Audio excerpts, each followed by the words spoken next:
የመድፈኞቹ አሰልጣኝ ሚኬል አርቴታ ለዛሬው እጅግ ተጠባቂ ጨዋታ ለአርሰናል ደጋፊዎች እጅግ ወሳኝ የተባለ መልእክት አስተላልፈዋል። ዛሬ በነገራችን ላይ በኤምሬት ስቴዲየም እጅግ በጣም ከፍተኛ የሆነም ድባብ ይኖራል ተብሎ ነው የሚጠበቀው። የአርቴታ መልእክትን ተከትሎ ማለት ነው። አርቴታ ምን ሲል ነው መልእክት ያስተላለፈው? በሌላ በኩል ለመድፈኞቹ አርሰናሎች በአውሮፓ ሻምፒዮንስ ሊግ የፍጻሜ ጨዋታ አንድ ጥሩ ሊባል የሚችል መረጃ ተሰምቷል። ምንድነው ይሄ ጉዳይ የሚለውን በደንብ እንመለከተዋለን። በስተመጨረሻ ደግሞ አሰልጣኝ ፔፕ ጋርዲዮላ ዛሬም ስለ አርሰናል አንዳች ነገር ለመናገር ሞክሯል። ፔፕ ጋርዲዮላ አሁንም የፕሪሚየር ሊጉን ዋንጫ ከአርሰናል እንደሚቀማ እያሰበ እንደሚገኝ አንድ መረጃ አመላክቷል። እሱንም ጉዳይ በደንብ እንመለከተዋለን። በመጨረሻም ደግሞ ዛሬ የአርሰናል አሰላለፍ ምን ይመስላል? ምክንያቱም እነ ካላፊዮሪ፣ እነ ቲምበር፣ እነ ሜሪኖ መመለሳቸውን ተከትሎ በዛሬው ጨዋታ ምን አይነት አሰላለፍ እንጠብቅ የሚለውን እንመለከታለን። እንደምናችሁ ውድ አድማጭ ተመልካቾች በያላችሁበት እንግዲህ ሰላምታዬን ለውድ ቤተሰቦች ያቀርብኩኝ በቀጥታ ወደ መረጃውን ወስዳችሁ እናንተ እንደተለመደው ቪዲዮ ለበርካቶች እንዲደርስ ላይክ በማድረግ ጀምሩ። ምክንያቱም እናንተ ላይክ ስታደርጉት ራሱ ዩቲዩብ ለብዙዎች እንዲደርስ ያደርገዋል። ስለዚህ ላይክ ማድረግ አይረሳ። ሰብስክራይብ አላደረጋችሁ ሰብስክራይብ ይደረግ።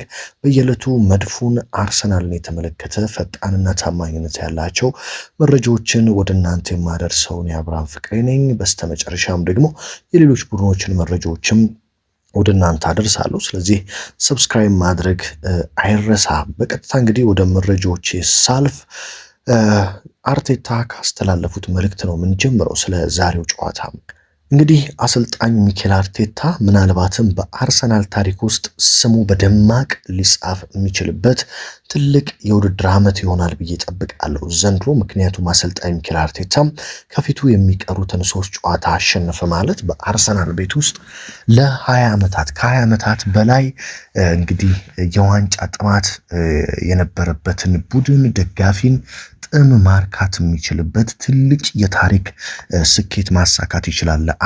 አርሰናልን ወደ ኃያልነቱ ወደ ታላቅነቱ መመለስ የሚችልበት የውድድር ዓመት ነው።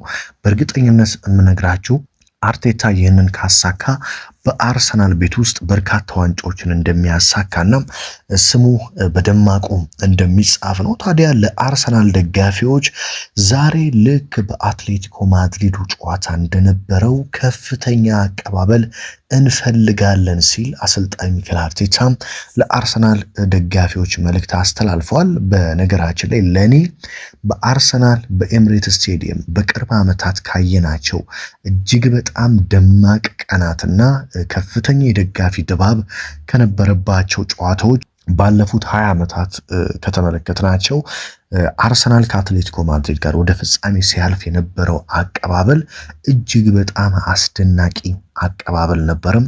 የአርሰናል ደጋፊ ምን ያህል ቡድኑን እንደሚወድ ምን ያህል ብዙ እንደሆነ እንዴት አይነት ከፍተኛ ድባብ መፍጠር እንደሚችል ማሸነፉ ድሉ ይምጣ እንጂ እንዴት አድርጎም ድባቡን መፍጠር እንደሚችል የሚያውቅ ደጋፊ እንደሆነም በደንብ የተመለከትንበት ነው ብዬ አስባለሁ። የአርቴታም ስራ ፍሬ ያፈራበት ቀን ነው ብዬ ያንን ቀን ወስዳለሁ። ምክንያቱም እንደ አሰልጣኝ ሚኬል አርቴታ የአርሰናል ደጋፊ አንድ እንዲሆን ደጋፊው ክለቡን እንዲወድና እንዲነሳሳ ያደረገ ደጋፊ ለኔ ከአርሰን ዌንገርም በላይ የአርሰናልን ደጋፊ ከፍተኛ የሚረብሽ ተቃራኒ ቡድንን የሚያስጨንቅ ደጋፊ እንዲሆን ያደረገው አርቴታ ነው የሚል እምነት አለኝ። ታዲያ አሰልጣኝ ሚኬል አርቴታ ያኔ ወደ ሻምፒዮንስ ሊግ ፍጻሜ ስናልፍ የነበረውን አቀባበል ዛሬም እንፈልጋለን ሲል ተናግሯል።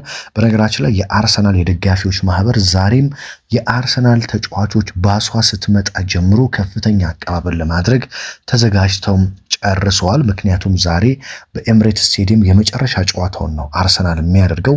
ደጋፊውን የሚያገኘው ቀጣይ ዓመት ነው በጨዋታ ላይ ማለት ነው። ዋንጫ ከበላ ያው በጎዳና ላይ ይገናኛል። ነገር ግን በኤምሬት ስቴዲየም በጨዋታ የመጨረሻው የሜዳ ጨዋታ ነው ዛሬ የሚደረገው። አርሰናል በነገራችን ላይ የመጨረሻ ጨዋታን በሜዳ በማድረግ ትልቅ ሪከርድ ያለው ክለብ ነው። አርሰናል ባለፉት 44 የሚጠጉ የመጨረሻ የኤምሬት ጨዋታዎች 44 ጨዋታዎች ላይ አርሰናል 39ን አሸንፏል። 39ን ሲያሸንፍ በአምስቱ ጨዋታዎች ብቻ ነው ነጥብ የጣለው። ባለፉት ዓመታት በኤምሬት ያደረጋቸውን የመጨረሻ ጨዋታዎች የፕሪሚየር ሊግ ማለት ነው በአራቱ አቻ ወጥቶ በአንዱ ተሸነፈ። 39ን በማሸነፍ ትልቅ ሪከርድ አለው። በኤምሬት ስቴዲየም የነበሩ ባለፉት 15 ጨዋታዎች የነበሩትን ሪከርድ እንኳን ብንመለከት አርሰናል ባለፉት 15 በኤምሬት ባደረጋቸው ጨዋታዎች ተጋጣሚዎችን 43-9 በሆነ ውጤት ነው ያሸነፋቸው። 43 ግብ አስቆጥሯል። የተቆጠረበት 9 ግብ ብቻ ነው አርሰናል በሜዳው ኤምሬትስ ማለት ነው። ይህም በኤምሬት ምን ያህል ትልቅ ሪከርድ እንዳለው መመልከት ይቻላል። አርሰናል ደግሞ አዲስ ያደጉ ቡድኖችን የማሸነፍ ምንም ችግር የለበትም። እነ ሊድስን በሉ እነ በርንሌ ራሱን በሉ ሌሎችንም ብትጠቅሱ አርሰናል አዳጊ ቡድኖችን በኤምሬትስ ደህና አድርጎ የማሸነፍ ትልቅ ባህል አለው። ዘንድሮም በነገራችን ላይ ወደ በርንሌ ሜዳ ሄዶ ታስታውሳላችሁ አርሰናል በቪክተር ዮኬሬሽ እና በዴክላን ራይስ የጭንቅላት ግቦች 2-0 ነው አሸንፎ የመጣው። በዛ ጨዋታ በነገራችን ላይ አርሰናል በጣም ብዙ ኳስ ነው የሳተው። 4-0 5-0 ማለቅ የሚችል ጨዋታ ነበር። ስለዚህ ለዛሬው ጨዋታ ትልቅ ግምት ለአርሰናል ነው። እንደኔ የአርሰናል ደጋፊ ቁጭ ብሎ አርሰናልን ዘና ብሎ የሚመለከትበት ቀን ነው ብዬ ነው የምጠብቀው። ምክንያቱም አርሰናል ዛሬም አንደኛ በኤምሬትስ ስቴዲየም አርቴታ እንዳለው በጣም ደማቅ ድባብ ነው የሚኖረው።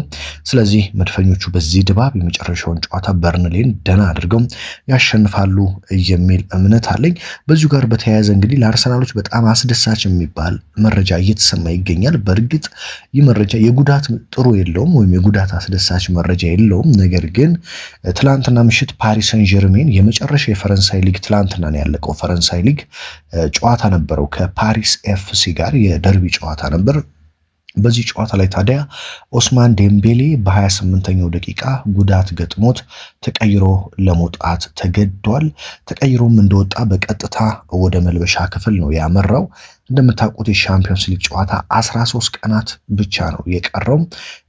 ለዚህም ትላንትና ኦስማን ዴምቤሌ የገጠመው ጉዳት ምናልባትም ከሻምፒዮንስ ሊግ የፍጻሜ ጨዋታ ውጪ እንዳያደርገው ከፍተኛ ስጋት በፓሪስ ሰን ጀርሜን በኩል ተፈጥሯል።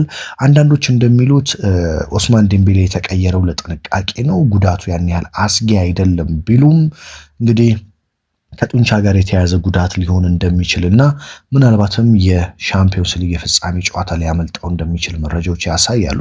በነገራችን ላይ ይህ እውነት የሚሆን ከሆነ ለአርሰናሎች በጣም ጥሩ ዜና ነው የሚሆነው፣ ምንም እንኳን ጉዳት ጥሩ ዜና ባይሆንም ማለት ነው። ምክንያቱም ኦስማን ዴምቤሌ መጎዳቱ ለአርሰናል ተከላካዮች ትልቅ ረፍት ነው የሚሰጠው። በፓሪስ ሰን ጀርሜን በፍጻሜው ጨዋታ የማይኖር ከሆነ ኦስማን ዴምቤሌ ምን አይነት ተጽዕኖ ፈጣሪ ተጫዋች እንደሆነ ታውቃላችሁ። በፓሪስ ሰን ጀርሜን ቤት በግማሽ ፍጻሜ በሉ በሩብ ፍጻሜ በሉ በምድብ ጨዋታዎች በሉ ፓሪስ ሰን ጀርሜንን ፍጻሜ እንዲደርስ ካደረጉ ዋነኛ ተጫዋቾች መካከል አንዱ ነው፣ ግብ የሚያስቆጥርላቸው አሲስት የሚያደርግላቸው። ስለዚህ ኦስማን ዴምቤሌ የማይኖር ከሆነ ለአርሰናሎች ጥሩ መረጃ ይሆናል ብዬ ጠብቃለሁ። ነገር ግን ገና ጉዳቱ አልተመረመረም። ስለዚህ በደንብ ሲመረመር ደግሞ አይደርስም ይደርሳል የሚለውን እናረጋግጣለን። እስካሁን ባሉ የመረጃ ምንጮች ግን ለሁለት ተከፍለዋል። ግማሾቹ ጉዳቱ የጡንቻ ይመስላል፣ ስለዚህ ከሻምፒዮንስ ሊግ ፍጻሜ ጨዋታ ውጪ ነው ሲሉ፣ ገሚሶቹ ደግሞ የለም ጉዳቱ ቀላል ነው፣ ለጥንቃቄ ሲባል ነው የተቀየረው፣ ስለዚህ ለፍጻሜው ጨዋታ ይደርሳል የሚሉ አሉ። ስለዚህ ከምርመራው በኋላ በደንብ አለመኖሩን እንመለከታለን ማለት ነው። እንግዲህ በዚሁ ወደ አሰላለፍ ከመምጣታችን በፊት ወደ ፔፕ ጋርዲዮላ ጉዳይ ልውሰዳችሁ። ፔፕ ጋርዲዮላ እንግዲህ የኤፍኤ ካፕ ዋንጫን ካሳኩ በኋላ የማንቸስተር ሲቲ ማንም ተጫዋች ቢራ እንዳይጠጣና የዋንጫ ደስታውን በመጠጥ እንዳይገልጽ አግደዋል። ይህንንም ያደረጉበት ምክንያት ምንድነው? አርሰናልን የፕሪሚየር ሊጉን ዋንጫ ልንነጥቀው እንችላለን፣ ስለዚህ ደስታችንን ከአስቶን ቪላ ጨዋታ በኋላ አንድ ላይ እናጣጥማለን የሚል መልእክት ለማንቸስተር ሲቲ ተጫዋቾች እንዳስተላለፉ ነው እየተሰማው።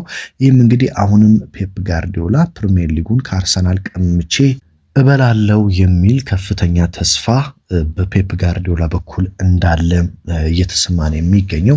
እንግዲህ ቅዳሜ ነበር ከትላንት ወዲያ ጨዋታውን ያደረገው ሲቲ። ዛሬና እሁድን ትላንትናና ዛሬን ብቻ አርፎ በነገራችን ላይ ነገ ምሽት በቦርንማውዝ በቪታሊቲ ስቴዲየም ከቦርንማውዝ ጋር ይጫወታል ሲቲ። እንግዲህ 2 ቀን ብቻ ነው ረፍት ያደረገው። ከባድ ጨዋታ ይሆንበታል ተብሎ ይጠበቃል። ፔፕ ጋርዲዮላ ግን የትኛውም ተጫዋች ፕሪሚየር ሊጉን የምንበላው ከሆነ አንድ ላይ ደስታችንን እናጣጥማለን፣ አሁን ደስታችሁን በልክ አድርጉ፣ አንድም መጠጥ እንዳትጠጡ በሚል ለማንቸስተር ሲቲ ተጫዋቾች መልእክት እንዳስተላለፈ ፔፕ ጋርዲዮላ ተረጋግጧል ማለት ነው። እንግዲህ እንደኔ ምንድነው የምታስበው ብላችሁ ከጠይቃችሁ አርቴታም ሆነ አርሰናል የፔፕ ጋርዲዮላ ነጥብ መጣልና እነዚህ ንግግሮች በፍጹም ማዳመጥና መጠበቅ የለባቸውም። እንደኔ አርሰናሎች አርቴታ እንዳለፉት ጨዋታዎች ሜንታሊቲውን በደንብ አሳይቷል። ስለዚህ በዛሬውም ጨዋታ ያንን መድገም፣ ጨዋታው ላይ ብቻ ትኩረት ማድረግ፣ የራሱ የቤት ስራ ላይ ብቻ ትኩረት ማድረግና ጨዋታውን ድል ማድረግ ላይ ከፍተኛ ትኩረት ማድረግ ይኖርበታል የሚል እምነት አለኝ። ዛሬም ብቻ ሳይሆን ቀጣይ ሳምንትም ከክሪስታል ፓላስ ጋር በሚኖረው ጨዋታ የራሱን የቤት ስራ መስራት ላይ ነው ትኩረት ማድረግ ያለበት። በተለይ ዛሬ ምሽት አርሰናል በርንሌን ድል ማድረግ የሚችል ከሆነ የነጥብ ልዩነቱን ወደ 5 ያሰፋል። በደንብ ደግሞ አርሰናል ግቦችን ቢያስቆጥር ዛሬ ጥሩ ነው የሚል እምነት አለኝ። 4 ግብ ይሁን 3ም 5ም ይሁን ግቦችን አስቆጥሮ ከሲቲ በነጥብም በግብም መብለጥ ቢችል ሲቲ ላይ ነገ ከቦርንማውዝ ጋር ሲጫወት ከፍተኛ ጫና ውስጥ እንዲገባ ማድረግ ይችላል። ስለዚህ ዛሬ አርሰናል የቤት ስራውን ከተወጣ ነገ ሲቲ ነጥብ ከጣለ አርሰናል ፕሪሚየር ሊግ መብላቱን ያረጋግጣል ከ22 ዓመታት በኋላ። ነገ ሲቲ ደግሞ አርሰናል ለምሳሌ ዛሬ 4-0 ቢያሸንፍ ብንል ለምሳሌ የግብ ልዩነቱ ወደ 3 ይመጣል። አርሰናል በ3 ግብ ልዩነትና በ5 ነጥብ መምራት ይጀምራል። ስለዚህ ሲቲ በርንማውዝ ላይ ብዙ ግብ የማስቆጠር ግዴታ ውስጥ ይገባል። ያንን ለማድረግ ሲል ደግሞ ልክ እንደ ኤቨርተኑ ጨዋታ ነጥብ ሊጥል የሚችልበት እድል ስላለ መድፈኞቹ ዛሬ ቤት ስራቸውን መወጣት ይኖርባቸዋል። ዛሬ አርሰናል ካሸነፈ ነገ ምናልባትም የፕሪሚየር ሊጉ አሸናፊ መሆን የሚችልበትን እድል ሊፈጥር ይችላል ማለት ነው።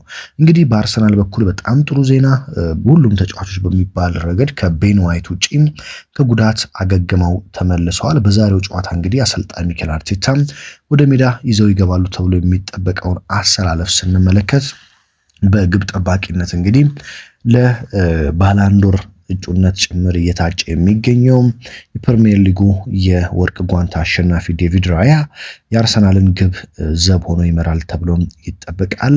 ወደ ተከላካይ ስፍራ ስናመራ የመሃል ተከላካዮቹ ዊሊያም ሳሊባና ጋብሪኤል ማጋሌሽ በዛሬው ጨዋታም ጥምረታቸው የሚጠበቅ ሲሆን በተለይ ባለፉት ጨዋታዎች ወደ ቀድሞ ድንቅ ብቃታቸው ተመልሰው አስገራሚ ብቃታቸውን እያሳዩ ይገኛሉ።